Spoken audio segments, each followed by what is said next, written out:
Aqui, vamos lá recebê-la, gente, com boa noite, bem gostoso. Vamos encher de coraçãozinho aqui e bora lá então.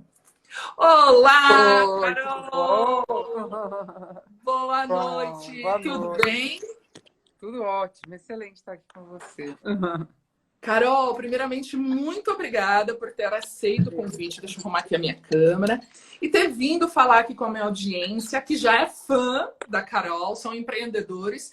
E o empreendedorismo, nesse momento, né, Carol, tem passado por grande turbulência.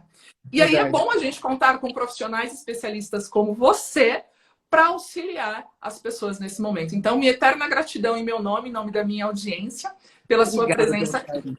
Carol, Obrigada pelo convite.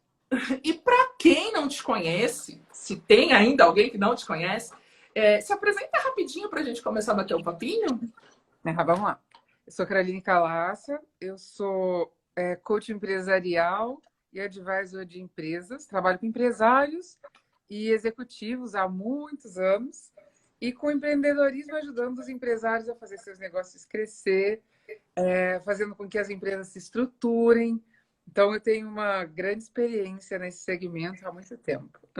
Muito bom. É engraçado falar muito tempo, né? Você é tão jovem, né, Carol? Tão Mas eu comecei linda muito essa cedo, viu? bailarina. Comecei cedo. Comecei a Muito bom. trabalhar muito cedo. Tenho muitos anos de experiência. Muito bom. Bom, Carol, eu já te conhecia, o seu algoritmo me pegou aqui na rede social e me tornei sua fã porque eu te Obrigada. conheci pessoalmente, obviamente no Fator X, onde a gente sabe que você está dando suporte para o Pedro Supet, para o pessoal do Freedom, né? E você dá aquele show para toda a plateia de 4.000, 8.000 pessoas. As suas palestras são incríveis. Eu escrevo um caderninho com as Obrigada. suas palestras. Bom, vamos lá então, Carol. Fala pra gente, Carol, como que um empreendedor deve encarar a situação de equipe, de time, ou de se automotivar nessa quarentena, né? Eu devo esquecer, deixar eles no canto, porque eles também passam por uma crise interna, o que vai ser da minha vida, ou não, eu devo manter o foco, eu tenho que ir para cima, agora que eu preciso engajar mais. O que você pode falar para a galera para ajudar aqui, Carol? Tati, é interessante essa pergunta porque ela fala de três coisas diferentes numa pergunta só, né? Primeiro, o empresário, o empreendedor, o líder. Primeiro, eu preciso ficar bem comigo, para depois eu conseguir trabalhar as pessoas individualmente e depois trabalhar os times. E nesse momento, a gente vê muitos empresários e muitos líderes que estão meio como se posicionar. Que não sabem exatamente de que forma se posicionam. Então, a gente percebe algumas pessoas que entraram num excesso de atividades, ou paralisados ou excesso de atividade. Nenhuma coisa nem outra é bom, porque as duas coisas elas são geradas a partir do medo. Então, se eu, empresário, entrei num processo que é de ficar parado para ver se passa, isso significa que eu estou me movimentando por uma premissa errada, que é quanto menos eu fizer, Uau. mais rápido as coisas vão se resolver. E essa premissa não se aplica nesse caso.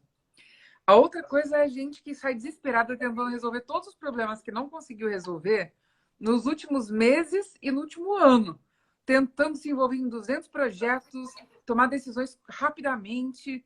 Isso também é ruim.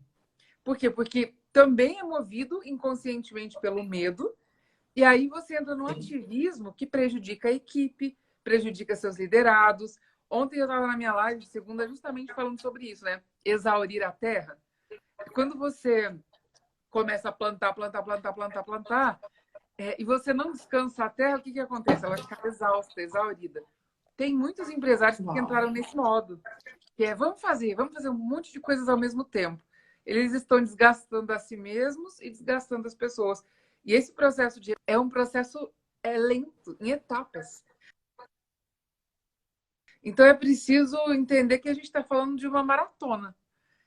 Não dá para sair Exato. correndo e resolver tudo de uma vez. A gente vai ter que ter paciência e disposição para ir resolvendo pouco a pouco e lidar com isso a longo prazo. Uau! E como começar, Carol? O que que você indica, você que tem bastante experiência, você que fala com muitos empresários, o que você indica para esses empreendedores, para esses empresários que estão preocupados, que estão desesperados, principalmente quem não teve caixa, quem não teve tempo, às vezes, de criar caixa, ou quem fez um grande investimento logo quando a quarentena, né, se iniciou? Qual é o primeiro passo, Carol? O que que você indica? Vamos lá. A segunda coisa que é a primeira coisa é ficar bem. Então, eu preciso me posicionar bem como empresário, como líder, e me posicionar bem é encontrar o equilíbrio, né? Esse equilíbrio que não é nem o ativismo de sair correndo para fazer 200 coisas e nem ficar parado para esperar que a coisa passe, porque ela não vai passar. Depois que eu fico bem, a segunda situação é emergencial. Então, o que é a situação emergencial? Eu preciso me preparar para lidar minimamente com a crise. E aí eu gosto de dizer que a gente tem que preparar 3 cenários. A gente tem que fazer uma avaliação do momento em que a gente está como empresa e aí a gente define um cenário que é sinal vermelho, o outro que é sinal amarelo e o outro que é sinal verde. O que isso significa? Olha para os seus ativos, olha para o seu caixa e identifica quanto risco existe. Olha para o seu mercado para entender como o seu mercado está se recuperando, porque aí você vai saber se você está num cenário que dá para esperar, que ainda tem tempo de agir com calma. Se você está num cenário de emergência absoluta, um cenário vermelho, que você tem que agir agora, ou então sua empresa não vai sobreviver. Ou se você está num cenário de cuidado, que é preciso tomar algumas ações, mas você não precisa fazer isso de forma desesperada. E tem algum estudo que foi feito a respeito de recuperação de empresas nos últimos tempos das crises e das recessões. Um estudo feito, inclusive, por Harvard. E o que eles descobriram? Que as empresas que agiram de forma brutal e muito rapidamente saíram cortando, saíram demitindo, saíram tomando decisões muito rápidas, elas foram as que tiveram mais dificuldade de se recuperar a longo prazo. Então, Uau! as empresas que melhor se recuperaram foram aquelas que conseguiram achar o meio do caminho, o meio termo, que conseguiram fazer uma boa leitura do cenário para tomar ações no tempo certo. Então, não é bom sair por aí correndo, demitindo, cortando os custos drasticamente. Não, é bom primeiro fazer uma leitura para depois tomar essas ações em relação ao negócio, à equipe e aos talentos individualmente. Uau! E a gente muitas vezes, principalmente quem é o médio, o pequeno, ele tem aquela impressão, eu preciso fazer alguma coisa, porque se eu não faço, eu não salvo. E você está dizendo exatamente, entre aspas, principalmente nessa pesquisa de Harvard, o contrário, né, Carol? Uau, que incrível! E deixa eu fazer uma perguntinha. Bom, eu vou fazer um monte. Deixa eu fazer uma Claro, estou perguntinha, aqui para Carol. você. E baseado na sua experiência, nos seus contatos, nas empresas, né, que você dá assessoria, eu vejo algumas coisas, enfim, que você permite ou que eles postam e tal. O que as pessoas têm feito que já tem dado certo? Fora essa questão de analisar um pouco mais o mercado, ter prudência, como você está dizendo. Você pode falar sobre isso? E depois, qual é o nicho que está mais afetado que quem trabalha precisa ficar esperto? Então, Tá. quais são as coisas que eu preciso decidir imediatamente? Tomei as decisões imediatas, agora vamos lá para a segunda etapa. O que é a segunda etapa? Não adianta eu querer gerir meu time, gerir minha equipe, cuidar das pessoas que trabalham comigo, mantendo a rotina anterior. É um grande erro fazer isso. Achar que você vai poder manter a mesma rotina que existia antes, colocando as pessoas em casa e manter os mesmos projetos, o mesmo estilo de trabalho. Não é porque as pessoas estão em casa, é porque a gente está vivendo um momento diferente. Então, por isso, a gente precisa criar uma nova rotina para a nossa equipe. Uma nova rotina de encontros e reuniões, uma nova rotina para a gente trocar informações, uma rotina de comunicação diferente. Eu aconselho dar uma olhada em todos os projetos e todas as atividades que são realizadas rotineiramente e eliminar aquelas que não são necessárias para o momento. Ao invés de assumir 200 atividades, corta coisas que não vão trazer resultado agora, que não são essenciais, deixa as pessoas menos sobrecarregadas, mais focadas e com a atenção delas voltada para aquilo que pode trazer resultados. Aí, vamos falar um pouquinho da recuperação, que é o que você me perguntou. Top. Existem 3 ondas de recuperação. Uma onda inicial, que são as empresas que assim que a gente voltar da quarentena, já tem uma demanda reprimida. Eu dei o exemplo do salão de beleza, que Sim. todas as mulheres querem fazer uma mechinha no cabelo, querem fazer a unha, os homens estão precisando fazer barba, estão precisando cortar o cabelo. Então, já existe uma demanda reprimida. Assim que a gente voltar, a gente já vai ter gente querendo consumir isso. Só que com novas preocupações que não existiam antes. Preocupações redobradas com higiene, com limpeza. A gente vai querer saber, sim, se é esterilizado, como é esterilizado. A gente vai precisar ver que as pessoas estão... Vai voltar, mas de um jeito diferente. As empresas vão ter que se adaptar, mesmo essas que já têm uma demanda reprimida. Aí, segundo momento. Segundo momento, a gente tem uma segunda onda de recuperação. Empresas que vão ter que ter um pouquinho mais de fôlego para aguentar mais tempo, mas que também vão ter a chance de se recuperar. Algumas dessas empresas, por exemplo, loja de calçados, loja de roupas, a gente vai ter, por exemplo, perfumarias,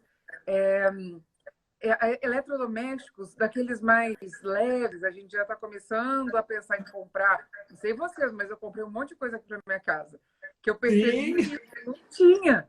Né? A hora que eu fui eu mesma colocar a mão na massa, comecei a perceber quantas faltavam. Mas, assim, máquina de lavar louça, geladeira, trocar esses equipamentos mais pesados, isso vai demorar um pouquinho mais.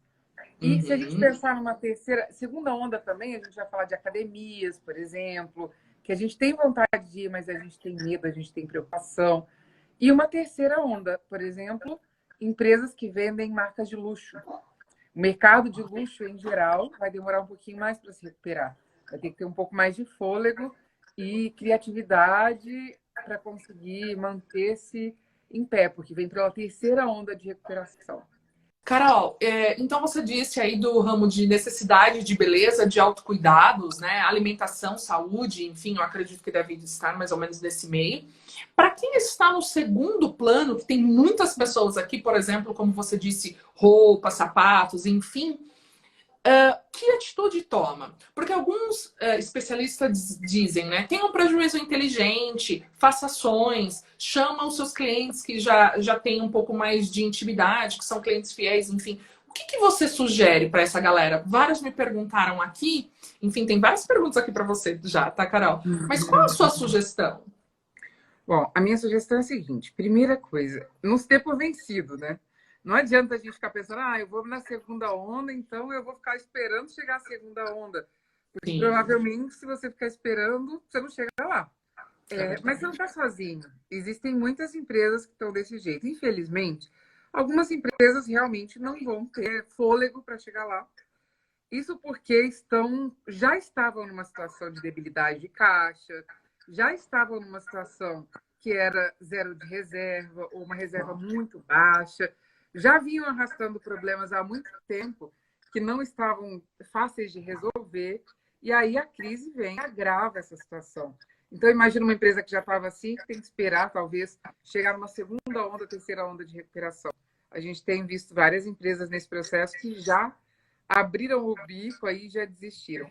Mas o que eu digo você, antes de entregar os pontos e desistir, tem que considerar o seguinte: você tem ativos. E esses ativos, eles não se perdem. Ainda que você tenha que refazer sua empresa do zero, ainda que você tenha que mudar de segmento, ainda que você não tenha fôlego para aguentar. Lembra que eu falei dos 3 cenários? O que não pode acontecer? Eu subestimar o cenário em que eu estou. Porque se eu subestimá-lo, aí eu vou começar a operar no negativo. E ao invés de sair com os ativos que eu tenho para construir um novo negócio em cima dos ativos que eu já tenho, e dá para começar, não é do zero, se eu conseguir salvar os meus ativos, aí eu tenho que começar do menos 10, né? Endividado, com uma série de problemas. Então, para isso, eu preciso estar muito atento ao cenário para evitar que isso aconteça. Mas vamos pensar em algumas estratégias de recuperação. O que a gente pode fazer aí nesse meio do caminho? A gente tem visto maneiras da gente se manter em contato com o nosso cliente. Então, vamos considerar que tem os novos clientes que talvez nesse momento não estejam comprando muito no seu mercado. Mas existem os clientes que sempre te compraram, aqueles com quem você já tem relacionamento. Nesse processo de ficar desesperado, muita gente esquece que tem uma base de clientes. E esse é um ativo muito importante, fundamental. Sabe quais são as empresas que vão sumir? Elas não vão sumir só durante a quarentena, elas vão sumir depois, até um ano depois. São aquelas que o cliente vai esquecer delas durante a quarentena. Ou aquelas que o cliente vai se dar conta de que ele não precisa dela. Quantos produtos e serviços você observou nessa quarentena que não estão te fazendo a menor falta e que você considerava essenciais?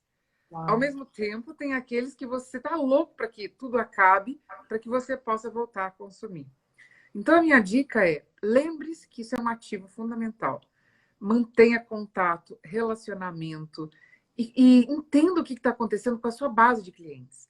Não só para que os seus clientes atuais não se esqueçam de você, mas porque eles te dão informações muito importantes sobre como se reconstruir. Para que a gente consiga fazer os ajustes necessários para alcançar novos clientes quando a gente voltar da quarentena, a gente precisa olhar para onde o nosso cliente está olhando, entender para onde o nosso cliente está olhando. E quem melhor do que ele para me dizer para onde ele está olhando, o que ele está enxergando e o que está mudando na mente dele e nos comportamentos dele. Então, eu diria, olha a sua base de clientes. Pense em Uau. maneiras que você pode utilizar para se comunicar melhor com esse cliente, se manter presente na vida dele, mas também agregar mais valor para o cliente. Fazer com que esse cliente consiga obter, ao fazer uma compra com você, mais valor percebido. Então, por exemplo, a gente tem visto algumas ações surgindo aí, de Sim. empresas que estão encontrando novos lugares para vender, novas maneiras de distribuir, de entregar. Empresas que estão criando ações que dão ao cliente, que já era seu melhor cliente, crédito por continuar consumindo agora, para que possam usufruir desse crédito quando tudo voltar ao normal. Empresas que estão descobrindo novos segmentos, novos nichos de atuação e que estão desbravando novos mercados laterais. Ou seja, a primeira coisa que eu tenho que fazer é pensar o que me dá menos risco e menos custo. É trabalhar com a minha base de clientes. E procurar, na minha base de clientes, agregar mais valor para o meu cliente, solucionar questões que antes eu não conseguia, entender para onde o cliente está olhando e oferecer para ele as soluções que ele está buscando agora. Segunda coisa que me dá mais benefícios é aproveitar os ativos que eu já tenho para atender novos nichos, novos segmentos de mercado. E aí pensar em projetos que eu posso desenvolver e que podem me trazer resultados. Sabe aqueles projetos que estavam engavetados, aquelas coisas que eu sempre quis fazer na minha empresa e que, de repente, eu estava tão ocupado, mas eu aposto muito que esse projeto seria incrível, está na hora de desengavetar e começar a fazer movimentos para isso. E só depois eu tenho que pensar em pulo do gato. A gente quer Uau. encontrar soluções que são pulo do gato, né? Virar do avesso, que vão me tirar da situação do fundo do poço. A maioria das empresas não precisa de pulo do gato. Elas precisam começar a fazer. Faz daquilo que te dá menos custo e menos risco. Vai para a sua base de clientes. Depois, você vai entrando em outros segmentos, outros nichos, usando os ativos que você já tem. Uau! Carol, o pessoal está perguntando aqui muito sobre a educação. Como que você enxerga esse segmento, o cenário da educação? Seja a educação base, né, que é a formação, e seja cursos livres, cursos técnicos, enfim, é educação, né? Qual o cenário que você vê? Olha, o que a gente percebe é que essa situação empurrou a gente de uma vez por todas para a internet e para o mundo virtual. Então, eu recebi um monte de gente me ligando aqui no início do processo da quarentena, de universidades querendo consultoria para saber como continuar atendendo seus clientes nessa circunstância à distância, seus alunos Hum. continuarem a ter aula. Então, o que a gente está percebendo são novas maneiras de ensinar que estão surgindo. Isso vai mudar, na minha visão. As escolas vão voltar. Para mim, as escolas são prioridade máxima. É um dos mercados que vai se recuperar assim que a gente conseguir sair desse processo de isolamento social. Só que as escolas vão ter que se transformar. Aí eu dou um exemplo. Eu fui professora da Fundação Getúlio Vargas, de pós-graduação. Dei aula em vários lugares do Brasil. Que Há um legal, tempo. que Sim. bacana. E eu lembro de uma discussão que tinha na FGV, que a gente chegou a ter entre os professores, que era o seguinte: e agora, uns professores catedráticos, daqueles antigos de casa, postou no nosso grupo de professores assim: ai, agora o que a gente vai fazer? Esses alunos não largam esse computador, não largam esse tablet, não largam esse smartphone. É impossível concorrer à nossa aula, concorrer com isso. A gente podia recolher esses equipamentos na entrada da sala. E, gente, cada vez mais, até na escolinha vai ser impossível recolher esses equipamentos. Qual foi a conclusão que a gente chegou nessa discussão? Uma professora falou, professor, trata de fazer sua aula ficar mais interessante, porque é impossível recolher esses artefatos, né? Não vai dar para recolher o tablet, o notebook, o celular, as pessoas não vão separar disso. O que a gente vai precisar como professores é começar a utilizar isso nas nossas aulas. E Sim. encontrar maneiras das pessoas usarem isso produtivamente. Uau. Né? Exato. Então, pode falar, pode falar. Então, a educação, na sua opinião, pertence, se a gente for colocar aqui da forma, só para ficar claro, no primeiro grupo lá de necessidade, né, Carol? Sim, eu acredito que a educação vai se recuperar rápido, mas com mudanças. Do mesmo jeito que eu comentei sobre o salão de beleza, mudanças na maneira de ensinar, na forma como a gente aproveita a tecnologia.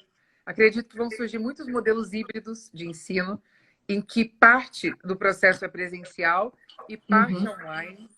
As pessoas vão passar a consumir cada vez mais cursos online, e os cursos online vão ter que se reinventar para que ofereçam uma experiência melhor para os alunos à distância, plataformas mais robustas, tecnologias mais desenvolvidas, para o aluno que está em casa ter uma experiência de consumo melhor. Sim, porque agora, inclusive, sendo digital, a concorrência ainda é muito maior, né, Carol? Muito maior. Sem dúvida. Carol, e no começo você estava falando, a galera tem um monte de perguntas, eu vou procurar aqui já as perguntinhas para passar para a Carol. Você estava falando sobre essa questão de mudar a forma que se comunica com a equipe, porque a equipe está em casa, a maioria pelo menos, né, ou está revezando, que é o caso de algumas empresas. Qual é a principal comunicação que o empreendedor tem que entender que ele tem que ter com a equipe? A principal, de tudo não pode faltar exatamente o quê, Carol? Qual a sua sugestão? Na minha percepção é clareza. Clareza, porque quando a gente está olho no olho, se a gente tem alguma dúvida sobre o que fazer, a gente vai ali, levanta, vai lá na mesa do outro e a gente esclarece as coisas. E agora, se a gente não tiver clareza na comunicação, o que vai acontecer é muita confusão. Comunicação já é um grande problema das empresas. Quando a gente consegue olhar no olho, todas as empresas colocam na listinha de problemas críticos a comunicação. Agora, mais do que nunca. Então, se eu pudesse traduzir isso que eu estou dizendo para uma coisa mais prática, eu diria o seguinte: a comunicação, essa clareza, ela tem que passar da maneira como a gente delega. Então, não adianta eu simplesmente falar com a pessoa que eu preciso de alguma coisa genérica. Eu tenho que explicar por que eu preciso, eu tenho que deixar muito claro o que a gente vai fazer com isso, por que isso é prioridade. Outra coisa importante, fundamental nessa clareza da comunicação, ao invés de ficar ali no controle, sabe? O que você está fazendo, quando você está fazendo, deixar claro quais são os resultados que vão ser avaliados. Isso faz parte da clareza na comunicação. Olha, eu espero, Tati, que você me entregue essa tarefa até amanhã. Eu preciso disso até amanhã por isso, isso, isso e isso. Isso é fundamental por essa razão. E a maneira como eu vou avaliar se você fez um bom trabalho é observando isso, isso e isso. Esses 3 aspectos aqui.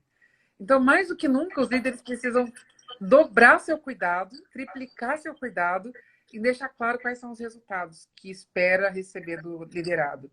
E o liderado, por sua vez, cuidado em reportar as coisas que faz com mais atenção. Então, mesmo que meu líder não fique me cobrando e me pedindo 200 coisas durante o dia, eu tenho que ter o cuidado de reportar as coisas que eu fiz, as soluções que eu encontrei, as dificuldades que eu estou tendo. Eu preciso reportar isso sem que ninguém precise me dizer. Uau! Carol, e você acha que, ainda falando de equipe, tem os dois lados? Primeiro, enquanto empreendedor, eu tenho o cuidado de não fazer demissões, de cuidar, obviamente, da economia da empresa e tentar cuidar das pessoas. Mas, por outro lado, se eu tenho problema com colaboradores, já faz um tempo, eu converso, não está tendo jeito, não tem resultado, seria este o momento de eu realmente olhar para o meu negócio como negócio? Porque eu ouvi até um especialista aqui uma vez dizendo, e eu sempre refleti muito isso, da máscara, né? Quando você está no avião, máscaras e tal, primeiro você precisa colocar a máscara em você para depois ajudar uma outra pessoa. É mais ou menos, né? Fazendo uma analogia para a empresa. Esse seria o momento ou não, Carol? Esse é o momento de eu avaliar aquele colaborador que acaba sendo até um peso, mas eu sempre estava ali tentando segurar ele. Mas agora, e o meu caixa pode sofrer mais com isso? Qual a sua opinião sobre isso, Carol? Minha opinião é que essa pessoa não devia estar na empresa mais. Ela está se arrastando. E, na verdade, o que a gente tem que ter muito cuidado como empresários? A gente sempre sofre com aquela coisa do ser justo ou ser bonzinho e malzinho, né? A gente fica Exato. naquele processo de sofrimento. Se eu demitir, eu sou mal. Se eu demitir agora, eu estou sendo mal. O que é ser bonzinho? É preservar todas as pessoas no meu time, mesmo aquelas que não entregam resultado. A gente não tem que ter esse tipo de dificuldade, nem agora e nem nunca. A crise ela só intensifica o nosso comportamento ruim. E o comportamento ruim é a gente não definir padrão na nossa empresa. A gente precisa estabelecer padrão. A gente precisa estabelecer qual é o standard que a gente quer. Se eu estou tolerando gente medíocre no meu time, gente que já não entrega há muito tempo, e eu acredito que eu estou sendo bonzinho, arrastando essas pessoas, eu estou fazendo um malefício para a minha empresa primeiro, depois para os colegas de trabalho que fazem um bom trabalho e têm um bom desempenho, porque eu estou passando a mensagem errada, que a gente premia as pessoas que não se comprometem e que não entregam. E terceiro, eu estou fazendo um malefício para a própria pessoa, porque eu estou deixando ela acreditar que ser medíocre é suficiente para se dar bem na vida. E aí eu estou criando comportamentos repetitivos que ela vai levar para a vida dela, vícios, que ela vai acreditar que ela vai sempre driblar, porque ela vai encontrar alguém para colocar ela no colo e passar a mão na cabeça. Uau, uau. Ou seja, se eu não fiz, nesse exemplo que a gente está dando, se eu não fiz isso até agora, sim, chegou o momento. Sim, passou da hora. É hora de fazer isso. E o momento agora é propício, porque a gente tem um monte de talentos no mercado, gente que talvez a sua empresa não pudesse contratar antes de jeito nenhum, porque não tinha recursos e que agora está desempregado, está no mercado, procurando a oportunidade de se recolocar. Essas pessoas estão dispostas a aceitar, de repente, desafios que elas não estariam quando estava tudo bem. Então, troca, mas troca por gente bem melhor. Troca por gente que atende o patamar que você espera atingir com a sua empresa. Se você não for criterioso e cuidadoso, como dono da empresa, como líder, e escolher bem as pessoas que sentam do seu lado, você vai pagar com sangue. É verdade, né, Carol?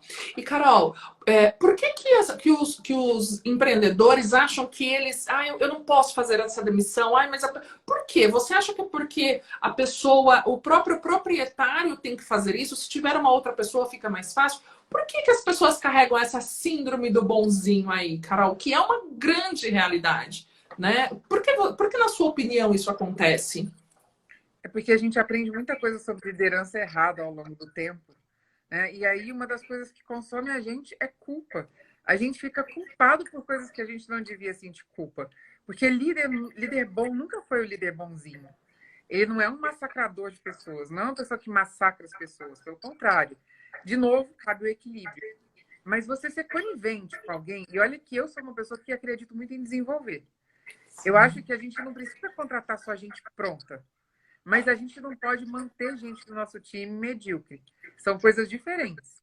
Uma coisa é uma Sim. pessoa que não está pronta, mas ela demonstra vontade, vontade de aprender, desejo de crescer, ela está sempre engajada, ela é sempre aquela que mais entrega, que mais realiza, que mais se disponibiliza. Isso, para mim, vale mais do que conhecimento técnico e habilidade.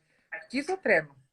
Agora, Exato. comportamento bom, gente comprometida que está a fim de aprender de verdade, que faz mais do que a média, isso é muito difícil de encontrar. Quando eu encontro alguém assim, eu estou disposta, geralmente, a estender um pouco mais a minha paciência. Agora, o que eu não posso é erros repetidos, contínuos, acordos que já foram estabelecidos e reestabelecidos e que não são cumpridos e que eu fico perdoando e arrastando e levando para frente. Por quê? Eu não estou sendo justa com ninguém. Eu estou só prejudicando todas as partes. O que faz alguém ter essa síndrome do bonzinho? Culpa. Síndrome do bonzinho é culpa. E é o desejo, ninguém quer ser ruim. Ninguém quer ser mal. Mesmo os líderes que são bem equivocados na maneira de liderar, dificilmente acordam e falam, hoje eu vou fazer o mal. As pessoas, elas não erram querendo errar. Geralmente, elas não erram pensando, vou fazer o mal para alguém. Elas erram por inabilidade, por incompetência, por falta de experiência. Assim são os líderes também. Não erram porque tinham intenção de fazer o mal. Mas às vezes a gente peca porque a gente faz o que a gente não devia e às vezes a gente peca porque a gente não faz o que a gente devia. E as duas coisas são ruins. Uau! Carol, tem acontecido uma síndrome aqui no Instagram, além de cair as lives, o tempo, 1 hora, não é 1 hora, é 30 minutos, porque já vai dar É? quase 1 hora, né? Passou Estranho. voando. Pois Tô é, brincando. rápido. Passou voando. E nós estamos nos últimos 5 minutos. E aí eu quero fazer uma pergunta para você, para ajudar bem a galera mesmo em relação à conscientização. Você está percebendo quanto a galera está realmente se identificando com o que você está falando. Porém, gente, eu sei que eu nem preciso, eu sei que vocês estão, depois que finalizar essa live, vão seguir a Carol, eu tenho certeza, fofíssima, e eu quero mesmo, porque essa mulher, ela é incrível. Estou muito feliz e muito honrada com a sua presença aqui. E quem não me segue, bora lá me seguir também, para a gente transformar em um empreendedorismo, quem sabe, o mundo melhor com os valores, né? Como a Carol tem falado aqui. Carol, então, se eu sou um empreendedor, que eu começo a reter a oportunidade de buscar talentos, tenho medo, não quero ser julgado, ou, poxa, mas essa pessoa já sabe tão bem, eu demorei tanto tempo para treinar essa pessoa, vou treinar de novo, não encontro, enfim, né? Essa pessoa, você acredita? O que você tem para dizer? Qual a sua opinião, na verdade? Esse empreendedor pode ser ele o culpado de não fazer a empresa crescer, uma vez que não coloca a cultura organizacional realmente para ser efetiva na empresa? Deu para entender? Eu não gosto nem da palavra culpa, eu prefiro responsabilidade, né? Okay. Eu, como líder, eu sou sempre responsável, né? Sempre, sempre, sempre. Porque se eu estou tolerando gente que não devia no meu time, eu sou responsável. Se na minha empresa estão acontecendo coisas estranhas e totalmente contrárias àquilo que eu acredito que são os valores que eu prego como pessoa e como organização, é culpa de quem? É responsabilidade de quem? Muita gente diz que é da empresa, porque a empresa não cultivou uma cultura organizacional. Eu digo que é do líder. Porque o líder, ele não pode deixar passar esse tipo de coisa. E é difícil, né? É difícil, porque o líder não é nenhum super-herói, ele é humano. Ele erra, ele falha, ele tem medo. Ele também está soberbado, sobrecarregado, tentando buscar maneiras de sobreviver, preocupado com questões que são fundamentais para a organização. E às vezes é comum a gente deixar escorregar e passar algum detalhezinho. Só que a gente não pode, nesse momento, rasgar aquilo que é fundamental para a minha empresa, que é a razão dela de existir. Por que a gente está aqui fazendo negócio? Qual que é o motivo maior que vai além do dinheiro que faz com que essa organização exista? E os valores da empresa. Porque cultura toda empresa já tem. Toda Sim. empresa tem cultura. Sim. As pessoas falam, eu vou construir cultura da empresa. Como se cultura fosse algo que hoje eu construísse porque não existisse, começasse do zero. Cultura já existe, ela é a soma do comportamento de cada um dos seus funcionários e dos valores dos seus funcionários. Já está lá. Uau. O que você pode fazer é intervir sobre essa cultura para colocar os valores dos sócios ali e garantir que a sua empresa seja um lugar onde você ama estar e que atraia outras pessoas que amam estar ali como você. Então, por isso que os valores da empresa, a cultura da empresa, ela é forjada. Por quê? Porque eu não quero construir uma empresa que amanhã eu tenha pavor de lá. Você já ouviu falar, Tati? De pessoas que têm uma empresa e, de repente, um dia, ele entra ali e fala, esse lugar é horrível. Eu não me identifico, essa empresa não tem nada a ver comigo. Preciso vender, eu não me sinto mais bem aqui. O que faz com que isso aconteça? Eu não cuidei dos valores da empresa. Agora, mais do que nunca, é hora de lembrar os nossos liderados, lembrar as pessoas qual é a nossa razão de estar aqui. Por que a gente existe? O que nos une que vai além do salário, além do dinheiro, além do lucro? Isso não tem nada que motiva mais as pessoas. Motivação é de dentro para fora. É o gás que faz a pessoa brilhar o olho e querer dar mais. As pessoas fazem isso por elas. A gente só precisa relembrá-las de acender aquele fogo e aquela chama, aquela paixão inicial que trouxe as pessoas para dentro da empresa um dia. E eu faço isso reafirmando, não só na fala, mas na prática, a nossa razão de existir e os elos que nos unem, que são os valores que a gente cultiva. Agora é hora de tomar decisão difícil, mas não é hora de rasgar os nossos valores, porque se agora, no momento difícil, a gente exclui aquilo que a gente sempre pregou, a gente está dizendo que nada disso vale para sempre. A gente está eliminando a chance de ter uma empresa valorosa daqui para frente. Uau, Carol, que show! Que show! Eu falei para vocês. Carol, está faltando 30 segundos apenas. Qual o recado final que você pode dar para essa galera? Eu ficaria a noite inteira aqui, viu? Mas qual o recado final que você daria para essa galera aí nesses 20 segundos? 20 segundos. Eu diria, não desista, faz mais. Faz mais com equilíbrio. Sabe? Foca naquilo que você pode fazer, seja realista, não fica adorando a pílula. Faz o que precisa ser feito e faz com carinho, com amor e com dedicação. Seja líder. Uau, que top. Carol, gratidão pela presença, gratidão eterna.